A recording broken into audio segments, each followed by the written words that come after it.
Hello and welcome to another one of our Saturday Spotlight interviews. I'm Anna Amelia from Northeast Animal Rights, and today we're delighted to welcome along Dan Kidby, who is the co-founder of Animal Rebellion. So welcome, Dan. Hi, Anna. Thanks for having me. You're very welcome, and thank you for agreeing to do this. As you were mentioned just before we came on air, I was absolutely privileged to do some work with Animal Rebellion, and our relationship continues. So I'm absolutely delighted to be able to talk to you today, and I know some of our listeners are absolutely intrigued to find out more about Animal Rebellion. So straight to the questions. The first one I ask everyone really is, can you tell me about your vegan journey, please? Yeah, sure. So I've been vegan for, gosh, about 8 years now. It began for me through meditation, actually. I joined a local Zen Buddhist group, and I used to go meditate once a week.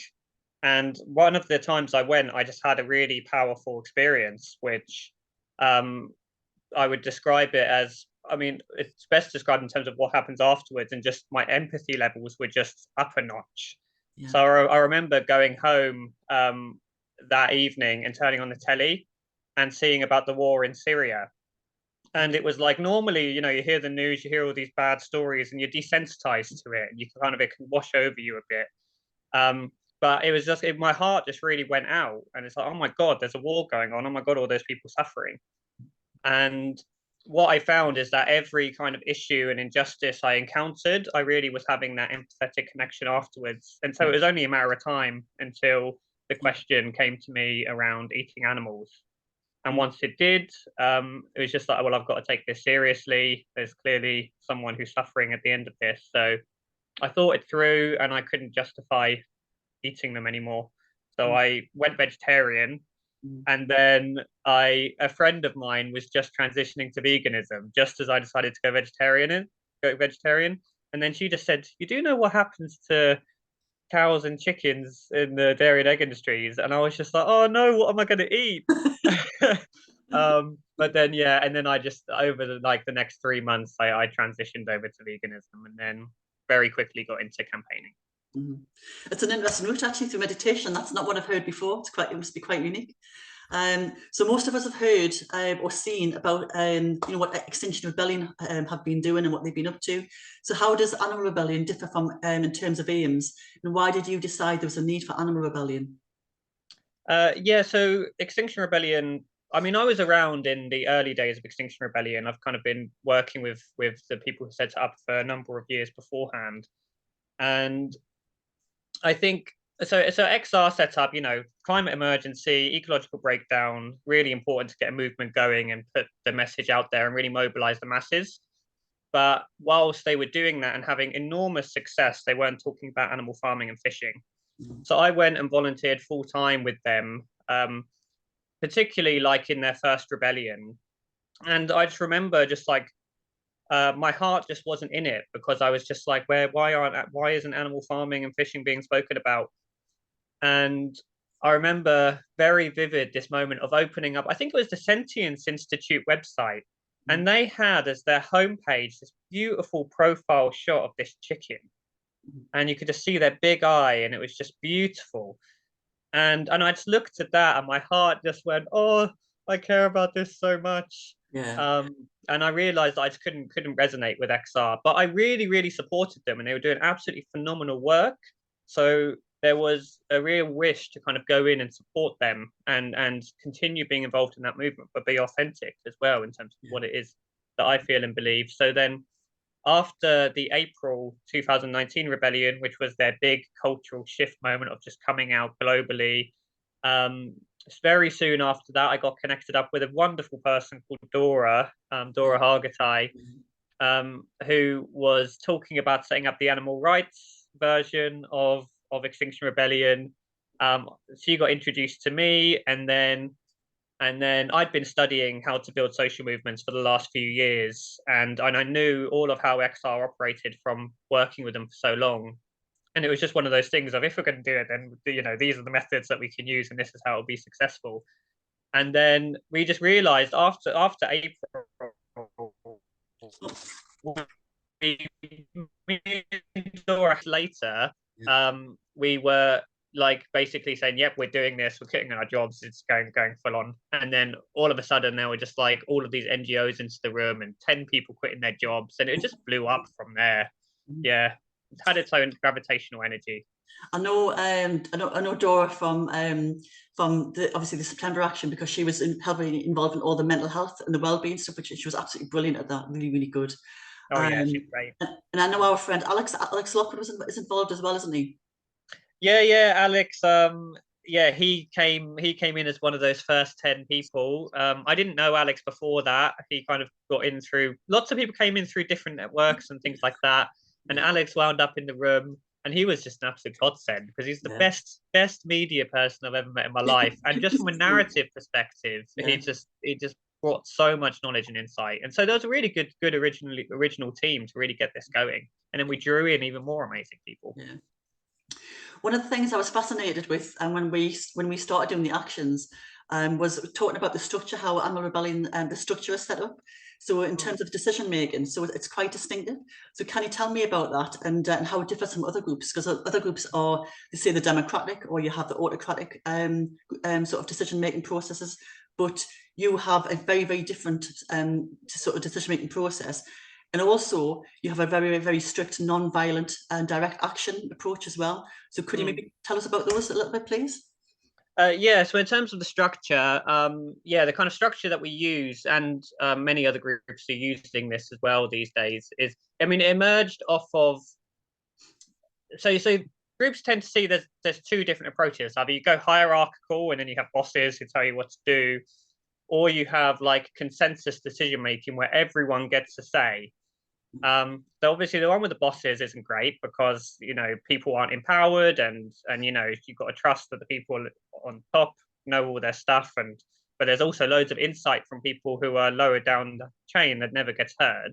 Yeah. But then the consensus model doesn't work because um, you've got like there's too many voices in the room, and anyone, like I started off my activism in the Occupy space, and that was run on consensus, and literally anyone could walk into a room and then just get their voice heard and influence key decision making, and then they'd leave and you'd never see them again.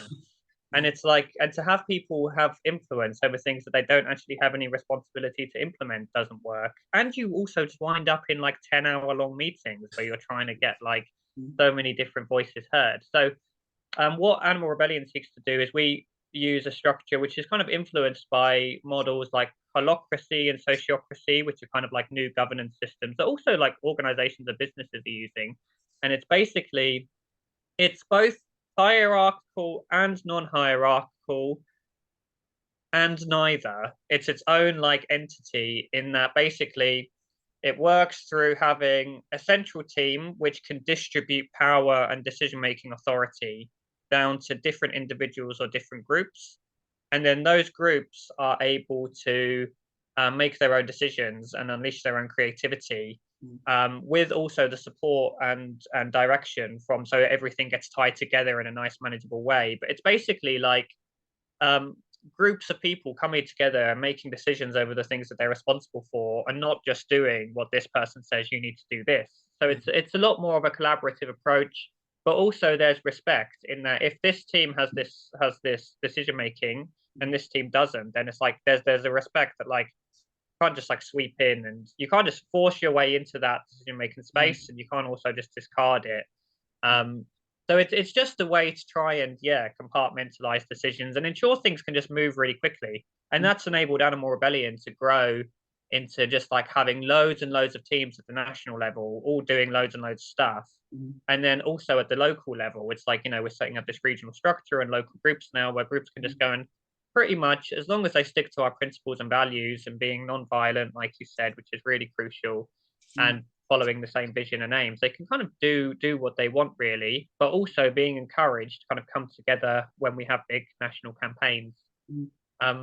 So very quickly on the like the non-violence front, to me, non-violence is at the core of Animal Rebellion.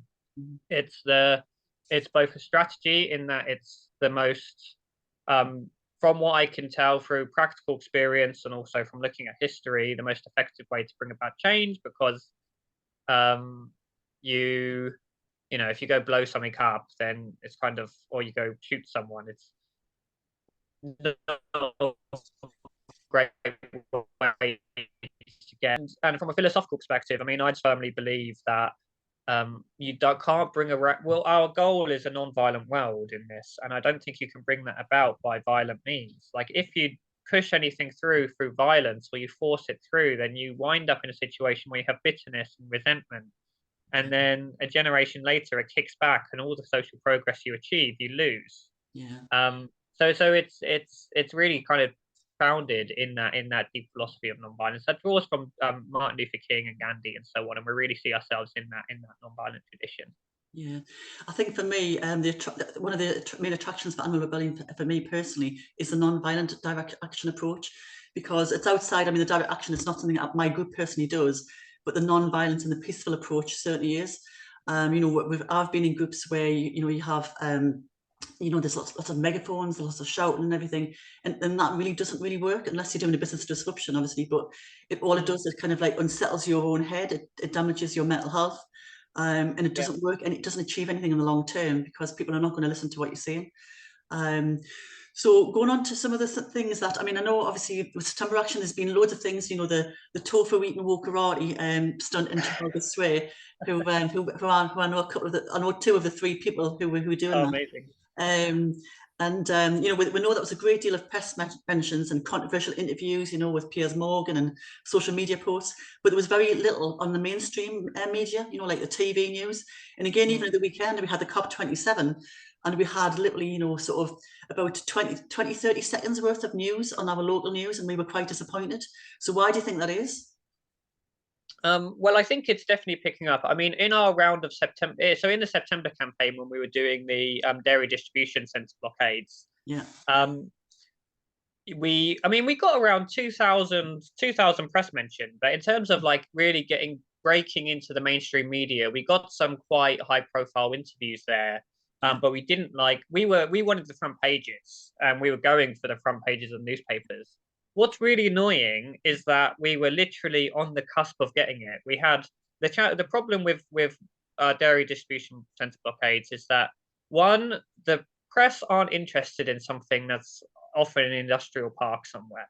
Yeah. So the only way you're going to get the national press is if it starts hitting people at home. So what we were going for was that moment of empty shelves and that real success, and that's when we expected to break through. We were also battling Liz Truss being the new Prime Minister, which was a really unfortunate coincidence, and the dates aligned in that way. But we had the editor of the Sun newspaper saying, once this Liz Truss wave dies down, you're on the front page of the papers. And he was said it'll be Friday, Saturday. And then as we were moving in there, we started hitting the empty shelves, and it was happening in Liverpool and in Milton Keynes and in London. And these photographs were coming through, and then the Queen died. Yeah. And so then there was just nothing. So literally we were on the cusp of it breaking through into the national consciousness, but we didn't make it. So that's really unfortunate. But since then, we found you can just go pour milk on the floor, and then you absolutely blow up and have politicians talking about you. And that's where the tofu eating wokarati comment that Suella Braverman came. It was after the milk protests, and it was a clear reference to of at least an acknowledgement in Animal Rebellion as a part of all of these movements that are emerging. So we're on the way, and I think that we're very well placed now to get really enter into the national consciousness. And our next campaign, I think, will do that. So yeah, I remember obviously we were in the safe house when that was going on, when the Queen died, and it pretty quickly was kind of, you talked about how the structure works, and you have to be able to make quick decisions, and the decision was made to pause the action because the Queen had died, because obviously the optics would have been perceived as being pretty poor. In terms of interviews with people like Piers Morgan, and I mean we saw our lovely rebel Ola being shouted and screamed at by people like Piers Morgan. We know that Piers is not taking this seriously as a remotely as an interview.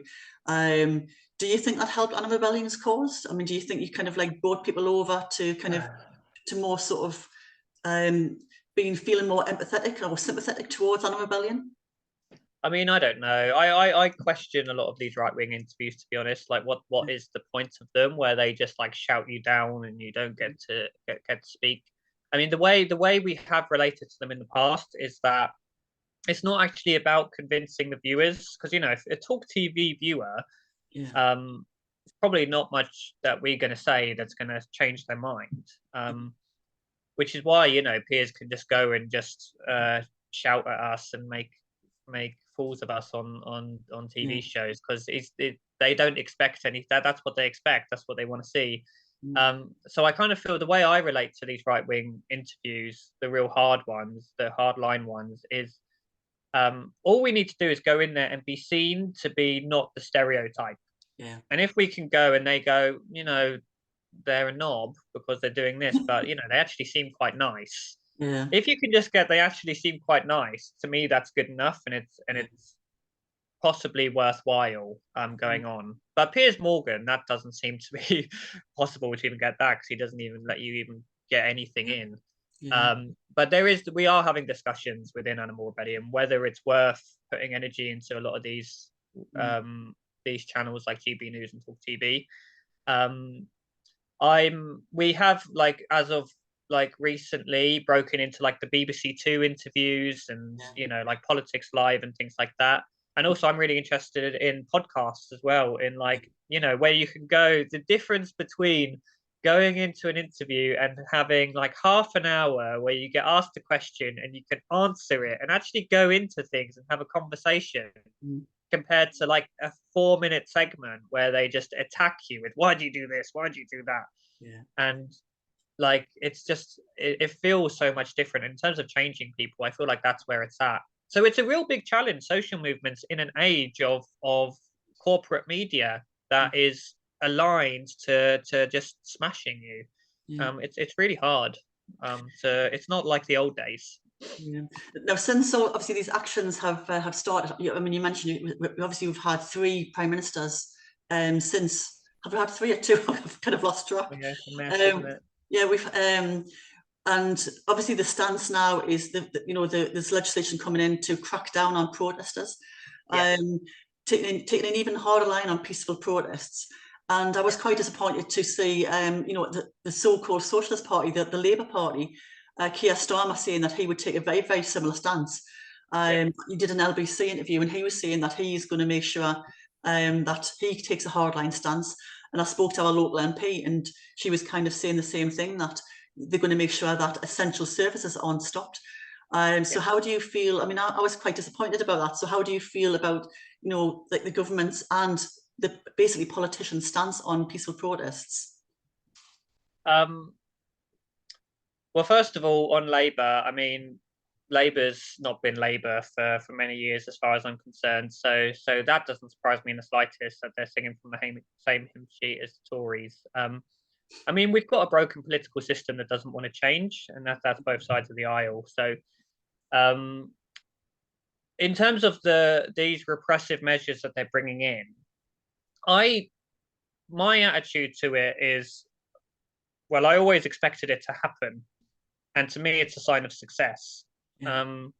So, like, what's a good example to say? Like, I mean, Gandhi. I mean, I don't think Gandhi said this, but he's been quoted as saying this. It's that, first they laugh at you, then they fight you, and then you win. And it's like we're very much in the fight stage now. And the reason why they fight is because they, like, the thing is with governments is that there's always a problem with legitimacy. It's like, for them to use force or for them to use violence, whether it's imprisoning people or beating people up in the streets, there's a cost to that, because people look and go, "Oh, I don't think government should be doing that to these peaceful people."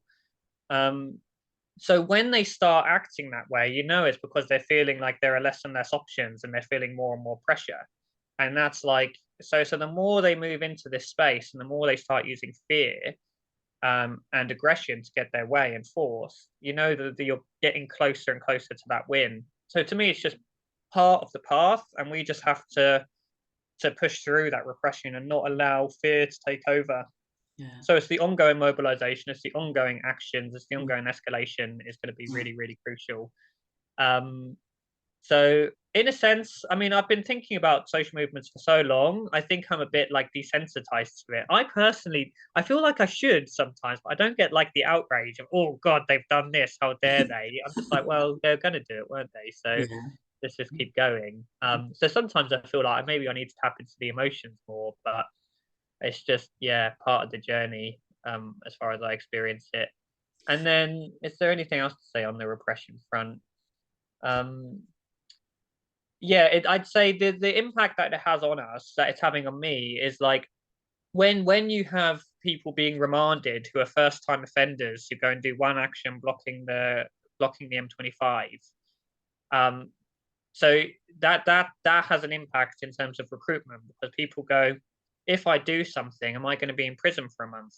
Yeah. So there's a different cost benefit analysis. So if anything, I think it makes us more strategic, because a lot of these actions that we might do, just an action here, an action there, maybe there's you have to be a bit tighter in, like, the things that you do have to have a real impact and have to be seen by people to be worthwhile to take those kind of risks. Yeah.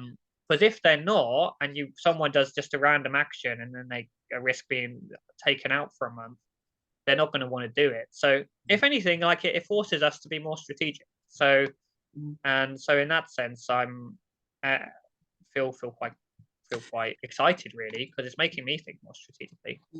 So I suppose it's about you, like us, you sort of like staying maybe like 5 steps ahead, and also trying to predict Yeah. and accepting the way things are changing anyway. Like you said, it's a kind of like being a bit in a school. You know, if a child is being told you can't do something, the child will find a way around or something else they can do. So that's kind of like what the police Yeah. are doing.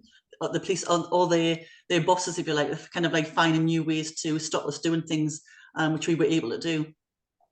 Yeah, the Hong Kong movement, independence movement, they have a phrase called "be water," and I love it because it's just like, or be like water, I think Yeah, it is, and it's just, you just change, like the yeah, police change their tactics, and you change, and then they change, and it's this yeah, continuous dance. And if you get fixed into one approach, then you're dead.